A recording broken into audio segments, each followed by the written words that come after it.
দেখো আমাদের এবার প্রবলেম নাম্বারটা একটু দেখো সবাই, যে প্রবলেম নাম্বারটা হচ্ছে তোমাদের শীটে কত 2 নাম্বার 51। এখানে বলছে a box has, প্রথমে তোমরা এগুলা লিখে নিতে পারবে given that দিয়ে রেড কয়টা, চারটা, আর হোয়াইট কয়টা স্যার, ছয়টা হচ্ছে সাদা বল, আর লাল বল হচ্ছে কয়টা, চারটা। এখন প্রশ্নের মতো বলছে 5 are selected randomly, আমরা যখন সিলেক্ট করব তখন randomly কয়টা সিলেক্ট করব, পাঁচটা। তার মানে আমরা যে বক্সের যে বলগুলো আছে এই বক্সের ভিতরে কয়টা বল আছে, 6 আছে, আর কত আছে টোটাল 10টা বল আছে।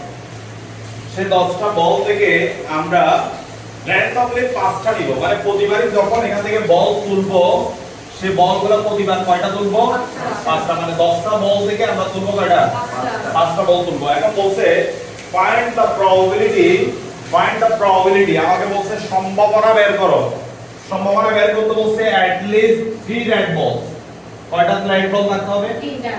আমরা যে এখানে যে 5টা বল তুলবো সেই 5টার মধ্যে কমপক্ষে কয়টা রেড হতে হবে, রেড 3টা হতে হবে, কমপক্ষে 3টা। তার মানে রেড 3টা হওয়া মানে কি, রেড 3 এর চাইতে বেশি হতে পারবে না, সরি 3 এর চাইতে কম বেশি হতে পারবে। একটু আগে তোমাদেরকে যে উদাহরণটা দিয়েছিলাম ওইটাই। তাহলে রেড 3টা হওয়া at least 3টা মানে হচ্ছে রেড 3 এর চাইতে কম হতে পারবে না, বেশি হতে পারবে। রেড 2টা হওয়া যাবে না। তবে রেড এর একটা লিমিট আছে, রেড সর্বোচ্চ কত হতে পারবে, 4টা। রেড সর্বোচ্চ কত হতে পারবে, 4 এর অধিক যাওয়া যাবে না। কিন্তু আমাকে বল নিতে বলছে কয়টা স্যার, 5টা। তার মানে আমি এখানে কিভাবে তুলতে পারি সেটা একটু তোমাদেরকে, যদিও প্রথমে তাসের ক্ষেত্রে একবার বলে দিয়েছিলাম, আবার একটু বলি। দেখো তোমাকে বলছে যে তুমি বল তুলতে পারবা, একবার বল যদি তুলো 5টা তুলতে পারবে। আমি 5টা বল তুলতে পারবো একবার তুললে। তাহলে ধরো আমি কন্ডিশন কি কি মিলে সেটা আগে চিন্তা করতে হবে।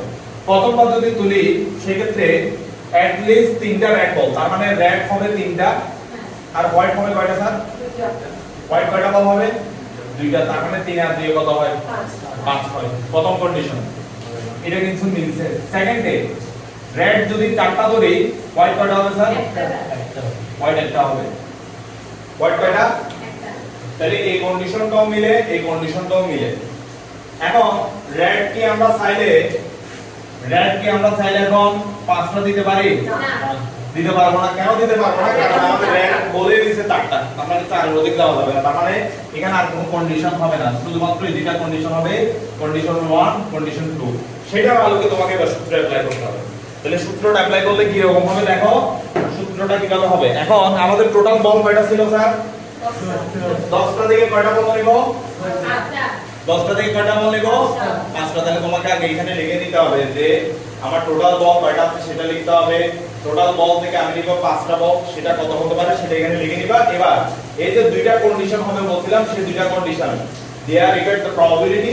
এই যে 4টা থেকে প্রথমে 3টা নিচ্ছি, এই যে 4টা টোটাল রেড বল ছিল 4টা, সেখান থেকে 3টা নিচ্ছি রেড, এটা একটা কন্ডিশন।